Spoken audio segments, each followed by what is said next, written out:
I know the Giants are pitching rich, but why give up a really good young arm in Jonathan Sanchez, who's shown flashes, I use that word flashes, to be a potential, I use that word, top of the rotation guy maybe, for, to me, a journeyman outfielder in Melky Cabrera. Are they that desperate for an outfielder? Did Carlos Beltran really burn them so badly? Well, it's an incredibly tough trade to figure out why the Giants did this. How many years did people come after them for pitching?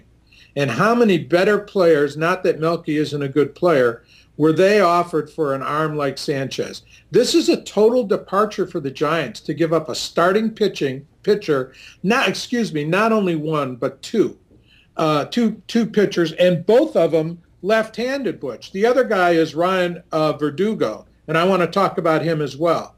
But first, let's talk about Sanchez. Sanchez was a different pitcher in 11 than he was in 10.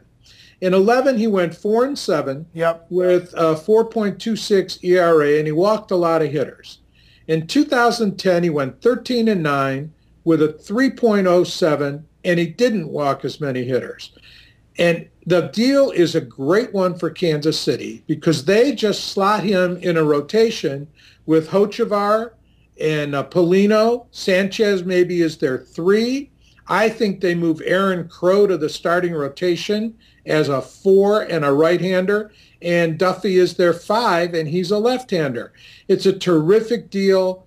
Sanchez loses because he pitches in a smaller ballpark, but Sanchez wins because he's in that rotation on a team that is on the move with a young, agile group of guys behind him. And no slam against the Giants, but they certainly aren't youthful. And I think Sanchez could quickly get his game straightened out.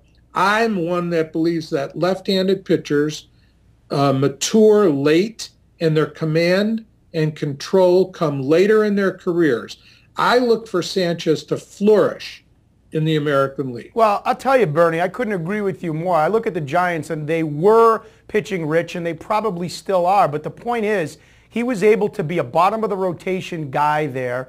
He had one good year, one bad year. You don't know what he is yet. They made their decision fine. And it all changes.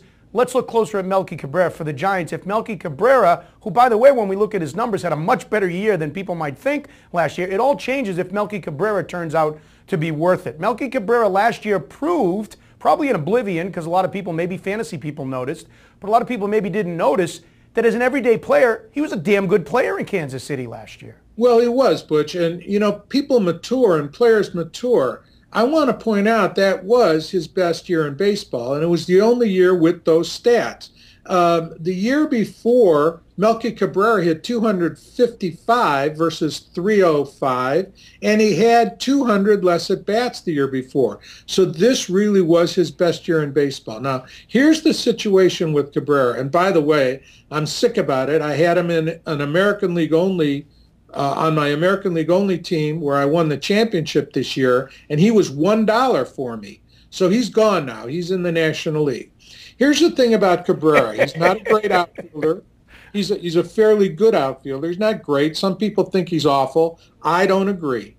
But now he's playing in San Francisco with the Winds San Francisco. Great ballpark for him to hit in, right, Bernie? Right. It's going to be very tough for him. Yeah, I mean, look, again, I think the Giants gave up too much. I think you brought up excellent points about how they passed on better players or guys with more pedigree. But again, in hindsight, 2 years from now, Melky Cabrera could flourish in San Francisco.